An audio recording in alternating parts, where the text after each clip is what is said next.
Hey guys, it's Dalit from Perpetual Backlog here to give you this week's Perpetual Breakdown. First off, we did stuff maybe. No, we did.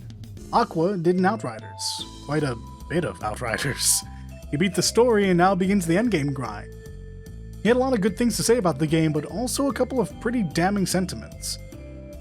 Leek had herself a time and a half with some rowdy sea life in Subnautica, and I sat down and finally gave Melty Blood a go. It's a good game, great soundtrack, and with the next title coming out sometime in 2021, there's no better time to give the community version of Actress Again a go. For all our ranting and praising of our gaming weekend, check out the podcast. Now for the news. Kingdom Hearts is finally on PC. Yay! Kingdom Hearts is only available through the Epic Games Store. Yay? I think. Kingdom Hearts on the Epic Games Store is on sale immediately for 20% off. Yeah! Hey! The entire Kingdom Hearts collection is now available on the Epic Games Store at a reduced cost, and the Kingdom Hearts 3 deal comes with 3 months of Disney+. So, do with that what you will. Sony Studios Japan is officially restructuring and being folded into Team Asobi, makers of the Playroom and Astrobot games. Unfortunately, due to this restructuring, some members of Studio Japan have made their exit. Fortunately, many of them have banded together to form a new studio, Studio Bokeh, and are already at work on their new title. SGDQ is back in 2021, baby! Still online, but ready to raise money for charity the only way we know how, through excellent speedrunning!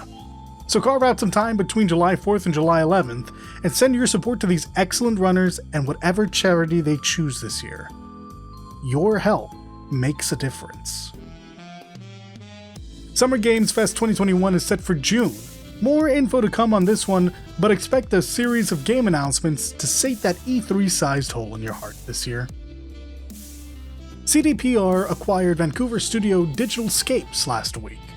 Now rebranded CD Projekt Red Vancouver, the development studio had helped in various AAA games leading up to Cyberpunk 2077.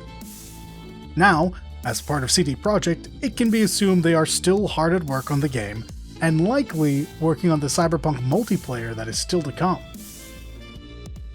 It was about now that Leek was kind enough to explain to Aqua and me this week that the Ubisoft game journalism rom-com is a very real thing, and not at all the April Fool's gag we thought it was.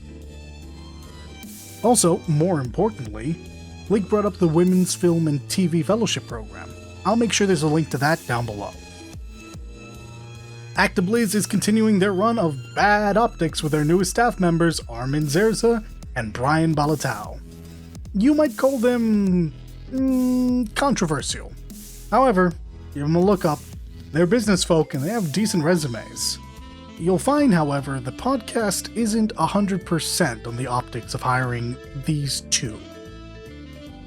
Taiwanese electronics manufacturer Foxconn reps say that the current component shortages wracking the tech industry may well continue into 2022.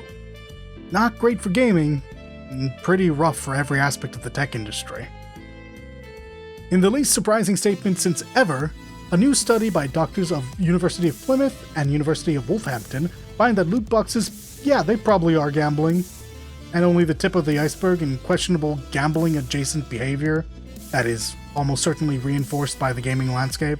Again, I'll have a link down to that below. You might want to read the conclusions.